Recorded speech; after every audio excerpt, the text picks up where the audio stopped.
दो चरों वाले रैखिक समीकरण के बारे में पढ़ेंगे, जिसमें पता करेंगे कि दिया गया समीकरण के संगत है या प्रतिच्छेदी है या समांतर है के लिए कंडीशन।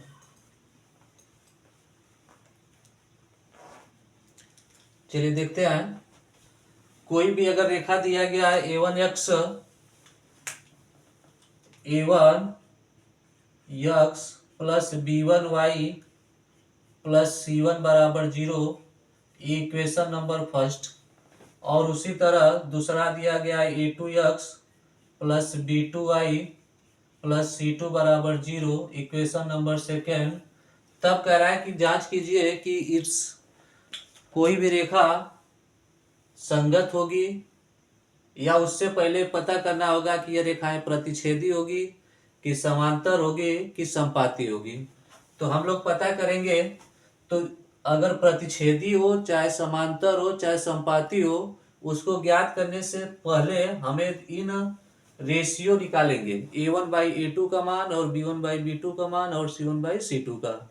देखेंगे कि यदि a1/a2 इक्वल टू b1/b2 है या नॉट इक्वल टू c1/c2 है, तब कहेंगे कि वह रेखा समांतर है। या कभी कभी हो सकता है कि a1/a2 is not equal to b1/b2 हो, तब कहेंगे कि रेखाएं प्रतिच्छेदी है। और उसी जगह अगर a1/a2 equal to b1/b2 equal to c1/c2 हो जाए, तब कहेंगे कि रेखाएं संपाती है। तो पहला स्टेप यह होगा कि हम a1/a2 और b1/b2 ये दोनों बराबर ना होगा, तो हम कहेंगे कि रेखाएं प्रतिच्छेदी है, प्रतिच्छेदी है। अगर कोई रेखा प्रतिच्छेदी होगा तो उसके जो हल होंगे वह हल होगा एक। कोई भी रेखा प्रतिच्छेदी है तो उसके कितने हल होंगे, तो इसका उत्तर होगा कि उसके एक हल होंगे। उसी तरह आगे देखेंगे कि a1/a2 इक्वल टू b1/b2 हो but not equal to c1/c2 हो, तब कहेंगे रेखाएं समांतर है, तब रेखा समांतर है।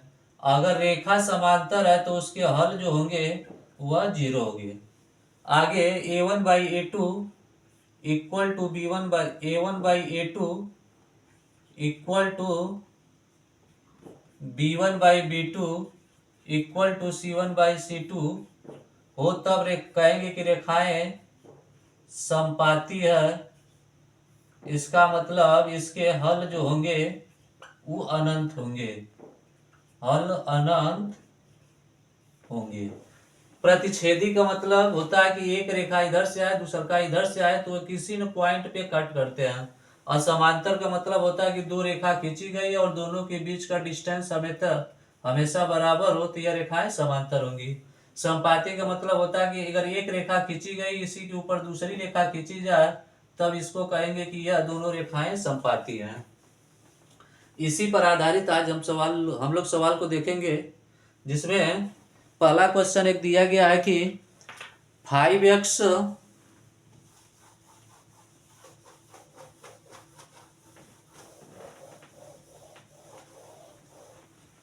दिया गया है कि निम्न अनुपातों a1/a2 b1/b2 और c1/c2 की तुलना कर ज्ञात कीजिए कि निम्न समीकरण युग्म द्वारा निरूपित रेखाएं एक बिंदु पर प्रतिच्छेद करते हैं या समांतर है या संपाती है।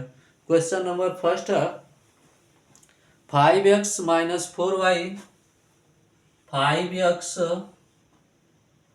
-4y plus 8 equal to 0।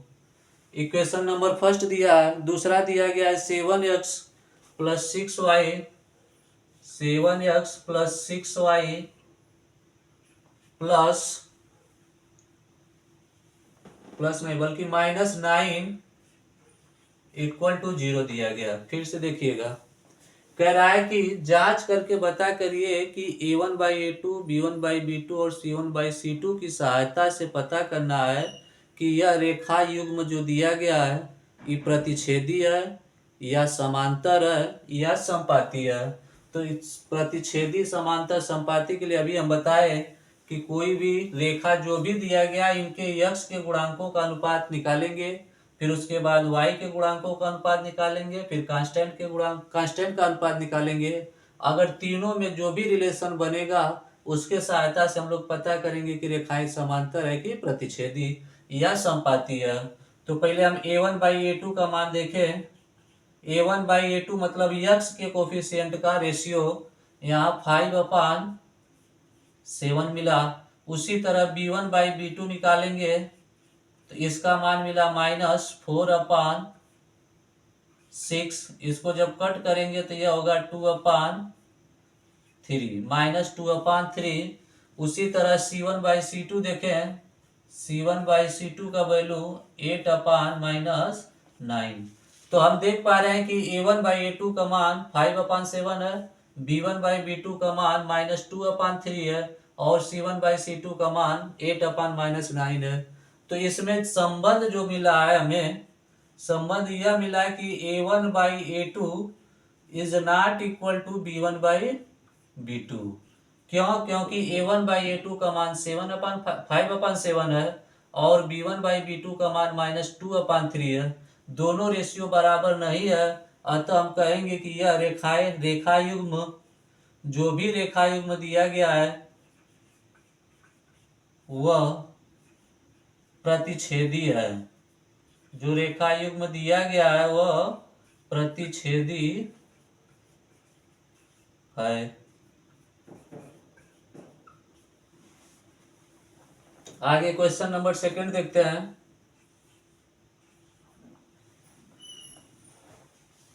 दिया गया है कि 9x + 3y + 12 9x + 3y + 12 = 0।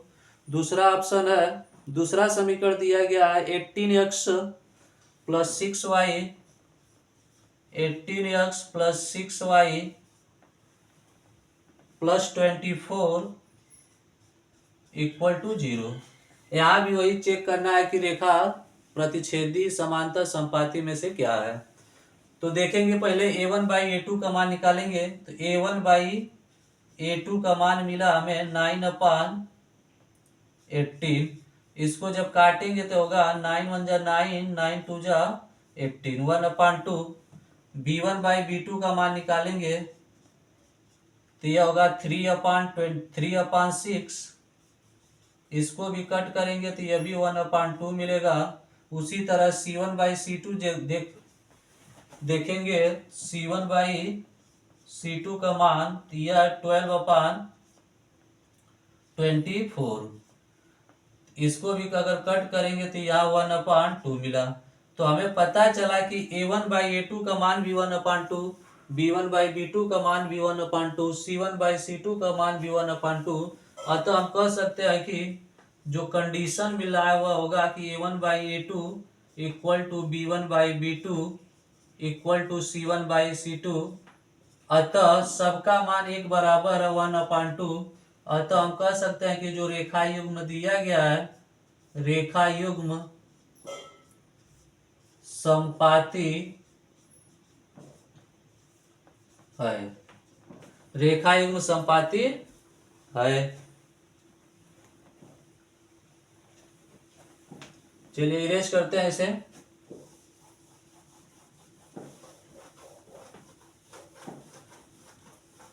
आगे देखते हैं अगली टॉपिक, रेखाओं के संगत और असंगत होने का प्रतिबंध।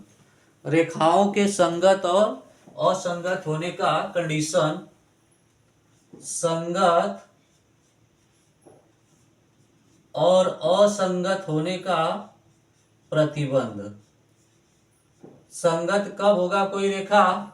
उसके लिए होता है कि अगर कोई रेखा का ratio a1/a2 not equal to b1/b2 हो, तब कहेंगे कि वह रेखाएं संगत है। पहला कंडीशन। दूसरा कंडीशन है कि अगर कोई रेखा दिया गया है जिसका रेशियो a1/a2 = b1/b2 = c1/c2 हो, तब कहेंगे कि रेखाएं संगत है। अर्थात हम देख रहे हैं कि अगर कोई रेखा संगत होगा, इसका मतलब वह रेखा या तो प्रतिच्छेदी होगी, रेखा या तो प्रतिच्छेदी होगी या संपाती होगी। कोई भी रेखा संगत है, इसका मतलब रेखा या तो प्रतिच्छेदी होगी चाहे संपाती होगी। असंगत का मतलब हो गया कि अगर कोई रेखा का ratio a1/a2 equal to b1/b2 is not equal to c1/c2 हो, तब कहेंगे कि वह रेखाएं असंगत है। या इसी को कह सकते हैं कि कोई रेखा असंगत तब होगा जब वह समांतर हो। इस प्रकार हम देख पा रहे हैं कि कोई रेखा संगत या संगत है, इसके लिए कंडीशन हमें मिला है कि वह रेखा या तो किसी एक पॉइंट पे मिले और चाहे तो अनंत पॉइंट पे मिले तो वह संगत होगा। अगर वह रेखा कभी भी एक दूसरे से नहीं मिल रहा है तब वह होगा समांतर, अर्थात जो समांतर है उसी को कहेंगे असंगत। देखते हैं इस पे क्वेश्चन। कह रहा है कि अनुपातों की तुलना करके जांच कीजिए कि दिए गए रैखिक समीकरण युग्म संगत है या असंगत। पहला ऑप्शन दिया गया है 3x + 2y = 5, 3x + 2y = 5। अगला है 2x - 3y, 2x - 3y = 7। अब बताना है कि रेखाएं संगत है या असंगत। तो इसमें हम रेशियो निकालेंगे, तो रेशियो हमें मिल रहा है क्या कि a1/a2 मतलब x के गुणांक का रेशियो 3/2। उसी तरह b1/b2 निकाले तो यह होगा 2/-3। c1/c2 का रेशियो निकालें, c1/c2 का रेशियो निकालें तो यह होगा 5/7। तो हम देख पा रहे हैं कि a1/a2 का मान b1/b2 के मान के बराबर नहीं है। तो हम कह सकते हैं कि a1/a2 is not equal to b1/b2, अर्थात यह रेखा प्रतिच्छेदी है और जो प्रतिच्छेदी होती है उससे वह रेखा संगत भी कहलाती है। अतः जो भी रेखा युग्म दिया गया है वह रेखा युग्म संगत है। ऑप्शन अगला देखते हैं। दिया गया है कि 2x - 3y = 8, 2x - 3y = 8। फिर आगे 4x - 6y = 9, 4x - 6y = 9। अब इसे बताना है कि यह रेखा युग्म संगत है या असंगत। तो यहाँ देखेंगे कि a1/a2 का मान 2/4, या इसको जब डिवाइड करेंगे तो 1/2 मिलेगा। उसी तरह b1/b2 का मान निकालेंगे तो -3/-6, इसको भी कट करेंगे तो यह होगा 1/2।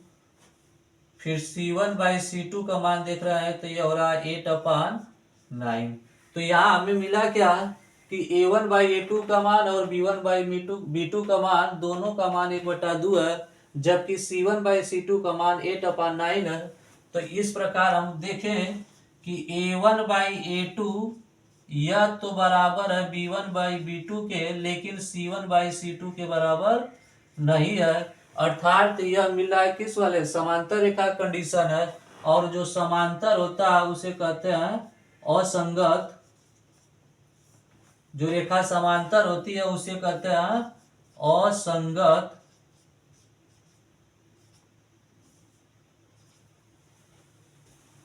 फिर से देखिए, कोई भी रेखा संगत होगा या असंगत होगा, उसके लिए सबसे पहले हमें ज्ञात करना होगा कि वह रेखाएं प्रतिच्छेदी है या संपाती है या समांतर है।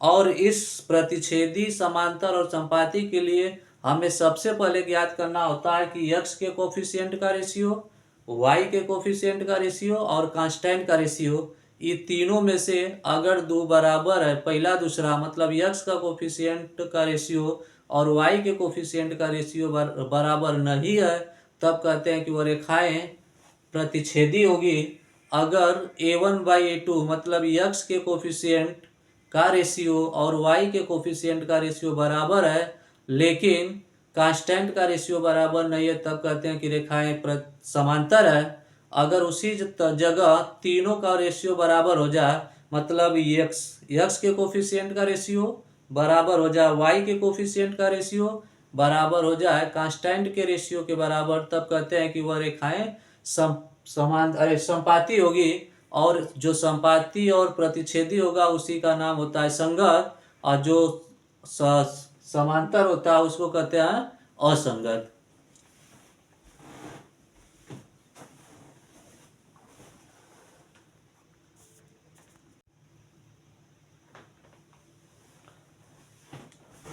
आगे देखते हैं दो चरों वाले रैखिक समीकरण के हल करने की विधियां। इसको हल करने की निम्नलिखित 3-4 विधियां हैं, जिसमें एक ग्राफी विधि है, दूसरा है प्रतिस्थापन विधि, तीसरा है विलोपन विधि, इसी में एक है वज्र गुणन विधि। तो इन तीनों विधियों में से हम लोग पढ़ेंगे आज या तो प्रतिस्थापन विधि वाले से और चाहे विलोपन विधि से। तो पहले हम देखेंगे प्रतिस्थापन विधि। प्रतिस्थापन विधि प्रतिस्थापन विधि से किसी भी समीकरण को हल करेंगे। तो वह प्रतिस्थापन विधि क्या होता है, इसको डायरेक्ट हम लोग एग्जांपल से समझते हैं। जैसे मान लीजिए कि कोई भी इक्वेशन दिया गया है,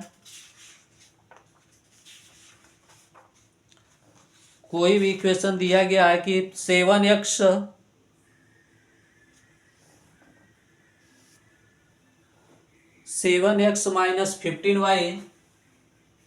-15y बराबर 2। और दूसरा इक्वेशन दिया गया है x + 2y बराबर 3। तो सबसे पहले एक वाले को मान लीजिए फर्स्ट इक्वेशन, दूसरे को मान लीजिए सेकेंड इक्वेशन। फिर लिखते कैसे हैं, लिखेंगे कि प्रतिस्थापन विधि से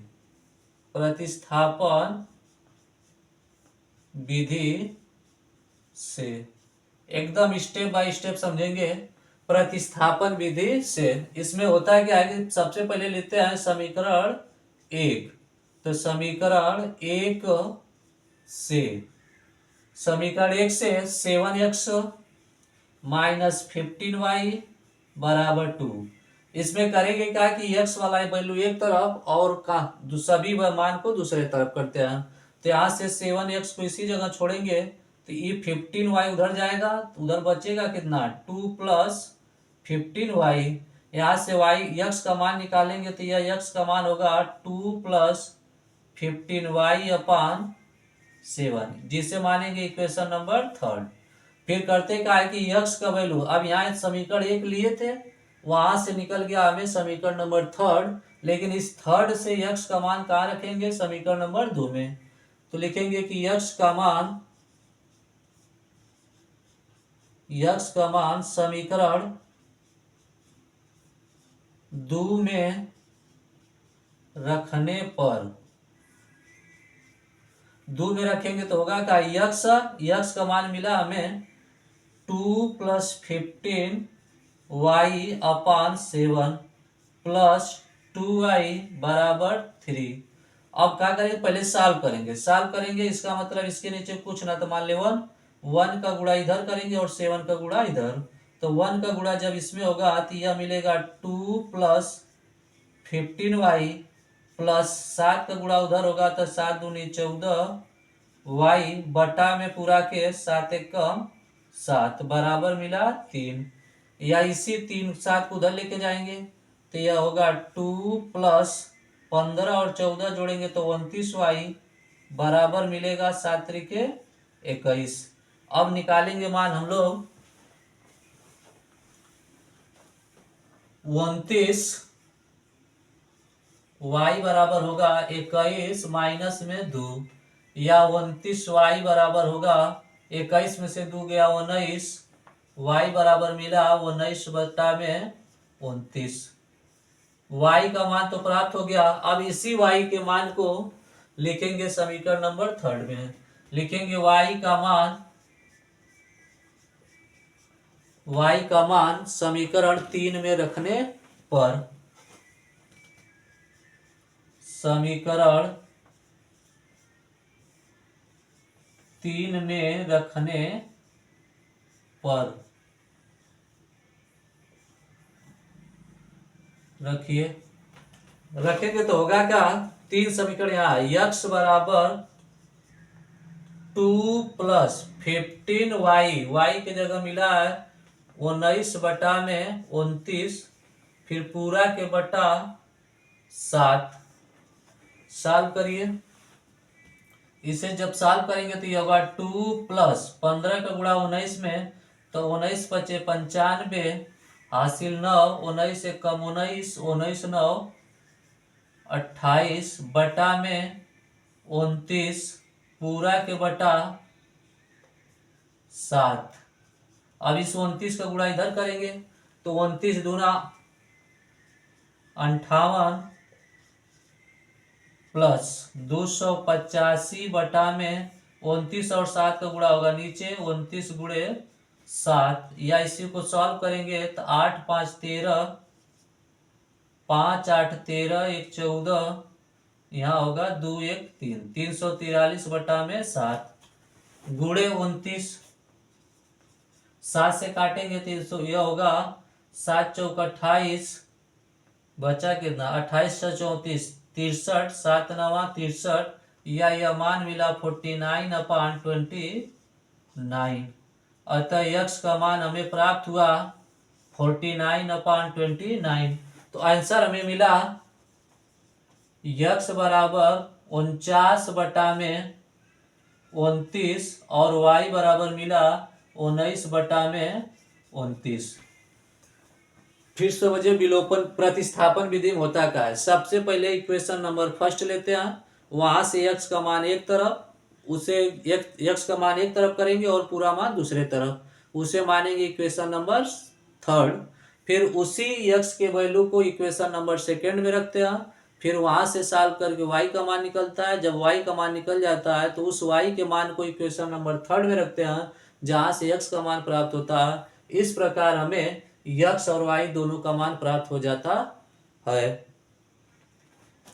अब आगे देखिए विलोपन विधि से कैसे किसी इक्वेशन को सॉल्व करते हैं। एक एक सवाल बताते चल रहे हैं इसमें फिलहाल।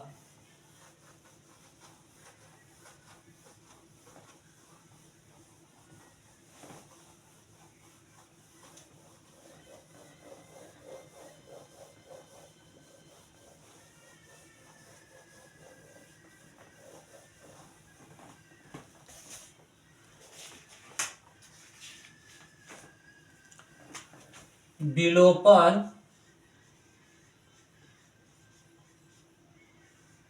विधि, इसमें होता क्या है, बहुत आसान विधि है। इसमें विलोपन विधि में चाहे x का चाहे y के दोनों के कोफिशिएंट को सेम करते हैं। इसमें से चाहे जिसका कोफिशिएंट सेम होता है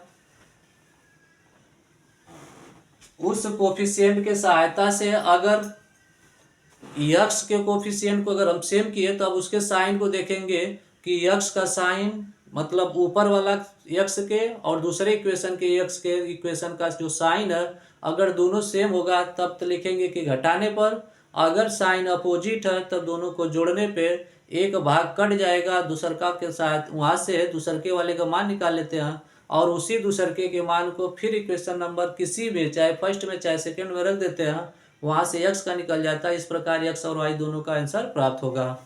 तो विलोपन विधि एकदम आसान विधि है। जैसे एग्जांपल में देखते हैं x प्लस वाई बराबर 14, x प्लस वाई बराबर 14, दूसर का दिया गया x माइनस वाई बराबर 4। यह इक्वेशन नंबर फर्स्ट और इक्वेशन नंबर सेकेंड विलोपन विधि से चेक कर रहे हैं। अब इसमें देखिए x दोनों बराबर है, यहाँ y और y दोनों बराबर है, लेकिन इस x में दोनों का साइन सेम है और इस y में दोनों का साइन अपोजिट है। तो दोनों जगह से इस सवाल को सॉल्व कर सकते हैं, लेकिन हम लोग x के सहायता से इसे सॉल्व कर रहे हैं। तो देखेंगे इसमें कि जब x और x दोनों का साइन सेम है तो लिखेंगे इधर घटाने पर। जब घटाएंगे तो ये नीचे वाला चिन्ह बदलेगा, घटाएंगे तो नीचे वाला साइन बदलेगा। यहाँ प्लस है तो होगा माइनस, और यहाँ माइनस है तो होगा प्लस, यहाँ 4 के सामने प्लस है तो होगा माइनस। अब इसमें देख रहे हैं कि ऊपर x नीचे माइनस, ये तो कट गया, बचा कितना, एक y और एक y मिला के 2y हुआ। अब बराबर इधर 4 14 प्लस में और 4 माइनस में, तो 14 में से 4 घटाएंगे तो बचेगा 10। तो y बराबर होगा कितना, 10/2, या इसी को काट देंगे तो y बराबर मिलेगा 5। अब इसी y के मान को चाहे इक्वेशन फर्स्ट में चाहे इक्वेशन सेकंड में दोनों में रख सकते हैं। तो हम रख रहे हैं इक्वेशन फर्स्ट में, लिखेंगे कि y का मान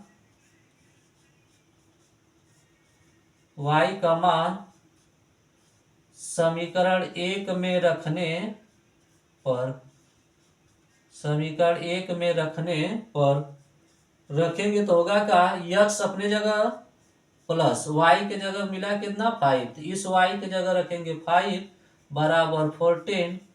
तो x बराबर होगा 14, ये उधर जाके माइनस होगा, -5, x बराबर 14 में से 5 गया 9।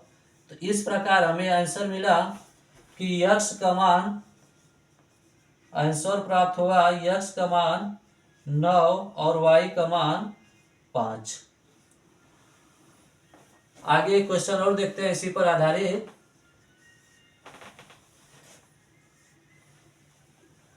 देखिए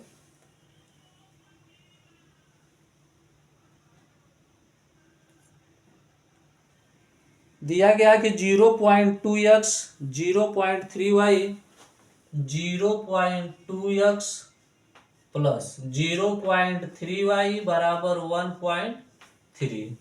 आगे है 0.4x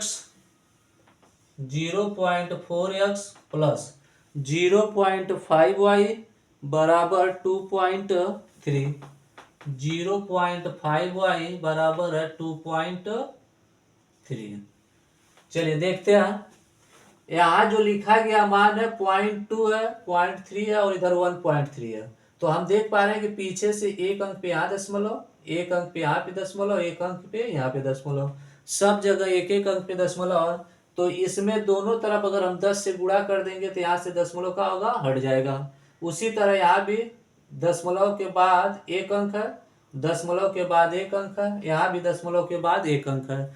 तो दोनों में जो भी इक्वेशन दिया गया है, यहाँ भी हम 10 से गुणा कर दें दोनों तरफ, और यहाँ भी 10 से गुणा कर देंगे तो यह इक्वेशन चेंज होगा, दशमलव जो होगा वो हट जाएगा। होगा कितना, इसी इक्वेशन को लिख सकते हैं 2x, क्योंकि 10 का जैसा ही गुणा होगा तो दशमलव हट जाएगा, प्लस यहाँ भी होगा 3y और इधर बचेगा 13।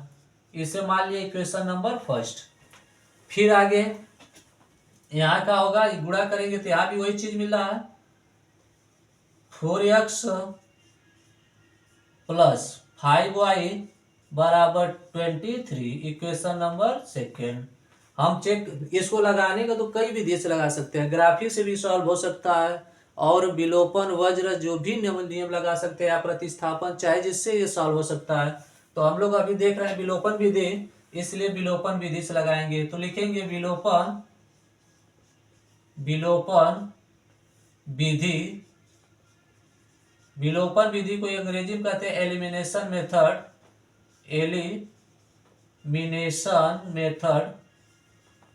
एलिमिनेशन मेथड चाहे विलोपन विधि। तो यह होगा कहा कि नीचे वाले के कोफिशिएंट का ऊपर वाले में, ऊपर वाले का नीचे वाले में गुणा करते हैं। तो गुणा करेंगे 4 का गुणा ऊपर वाले में, तो यहाँ होगा 4 दूनी, लिखेंगे कि 4 का गुणा समीकरण 1 में तथा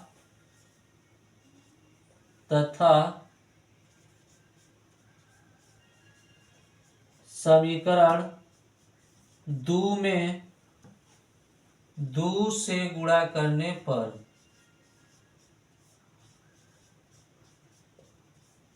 और करिए गुणा 4 का 1 में होगा तो ये होगा 4 दूनी 8x प्लस 4 तिहाई 12y बराबर 13 चौको 52।